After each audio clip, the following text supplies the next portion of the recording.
Imagine this, isang umaga, nagising ka at nagbukas ng balita. Ang headline, China, idineklara ang giyera laban sa Pilipinas. Nagkakagulo na ang lahat. Ang mga tao nagpapanik, naghahakot ng bigas at delata sa grocery, nagkakaroon ng rush sa gas stations, at ang mga tito mo sa Facebook nagsasabi ng, kalma lang, may 7,000 isla tayo, hindi nila tayo mauubos. Pero teka, ano nga ba ang mangyayari kung totoong mangyari ito? Pero bago natin sagutin, yan, may mas matinding tanong muna ako sa'yo.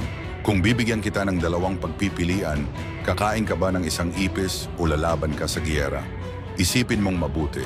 Dahil ang ipis, wala pang pinapatay na tao. Pero ang giyera, alam na natin ang sagot. Ano ang unang mangyayari kung magdeklara ng giyera ang China? Kung sakaling sabihin ng China na, simula ngayon, ang Pilipinas ay pag-aari na namin. Hindi ito agad magiging isang malaking laban na parang sa pelikula. May ilang pangunahing senaryo na maaaring mangyari. Unang diplomatic crisis. Bago pa sumabog ang missiles at lumipad ang fighter jets, siguradong magkakaroon muna ng matinding negosasyon at diplomatikong usapan. Ang Pilipinas ay may kasunduan sa maraming bansa, lalo na sa Estados Unidos. Kaya hindi agad ito magiging isang one-on-one na laban. Tiyak na magkakaroon ng matinding pag-uusap sa United Nations, ASEAN, at iba pang pandaigdigang organisasyon.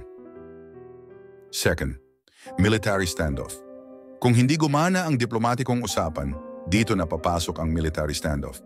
Magkakaroon ng tensyon sa mga base militar natin, lalo na sa West Philippine Sea. Posibleng may maganap na naval blockades, aerial confrontations, at cyber attacks bago pa man magkaroon ng aktwal na labanan sa lupa. Tatlo, possible first targets ng China.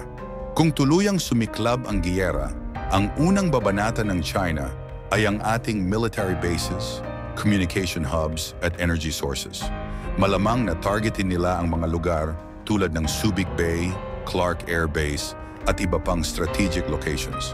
Maaari rin nilang atakihin ang ating internet infrastructure para mahirapan tayong makipag-ugnayan sa ibang bansa. Kaya ba nating lumaban? Huwag natin lokohin ang sarili natin. Ang China ay may isa sa pinakamalalakas na sandatahan sa buong mundo, habang ang Pilipinas ay may limitadong military resources. Pero hindi ibig sabihin na wala tayong laban. Unang allied forces, ang Pilipinas ay may kasunduan sa Estados Unidos sa ilalim ng Mutual Defense Treaty.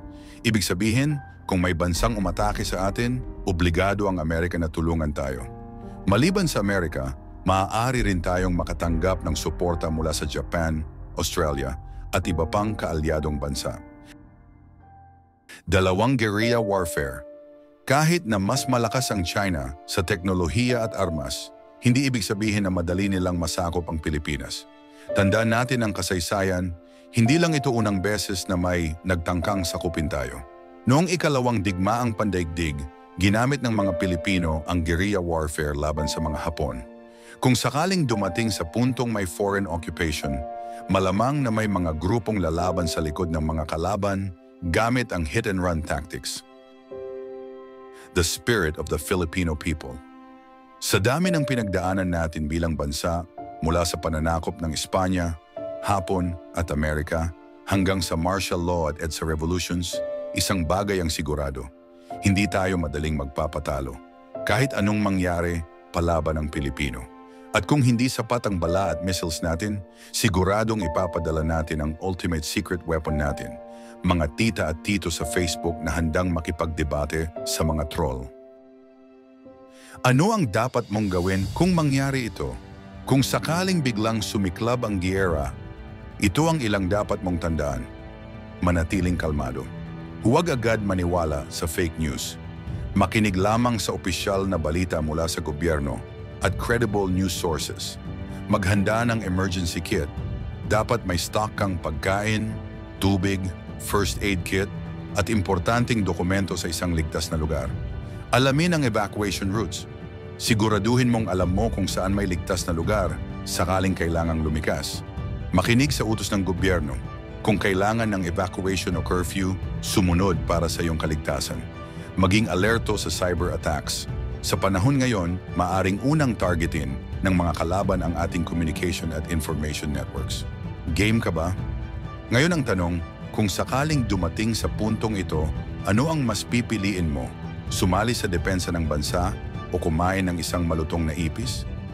Isipin mo ng mabuti kung sa tingin mong mas madali ang paglaban sa giyera kaysa sa pagkain ng ipis, baka kailangan mong maghanda na ngayon pa lang.